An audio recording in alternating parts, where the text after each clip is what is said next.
Hello guys, and welcome back to this channel. Where today guys, I'll be showing you how to change the map style in Google Earth.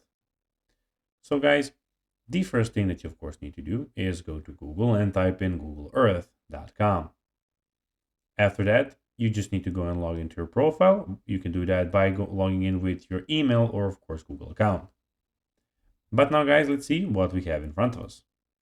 In the top left corner, we have the File, View, the Add button.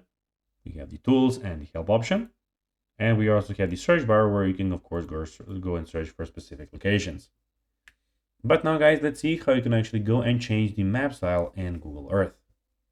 So changing the map style in Google Earth is quite straightforward, and here's the steps you need to follow. Open Google Earth, as I already told you in the start of the video. Then access the menu. Click on three horizontal lines in the top left menu corner. After that, select Map Style.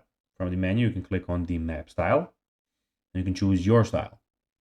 You will have several options like Clean, Exploration, and Everything. Select the one that suits your preference.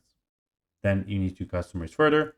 If you choose Custom, you can adjust settings for borders and labels, places, roads, transit, and landmarks according to your needs. So guys, that will be everything for this video. I hope that you found this video informative and entertaining, guys. If you did, don't forget to like this video, share it, subscribe to the channel, and put the notifications on. As guys, this really helps us grow our channel. So if you have a few seconds, it'll be pretty cool if you could do this for us. So guys, that will be everything for this video. I hope that you enjoyed it. And guys, I'll be seeing you in the next one. As always, bye guys.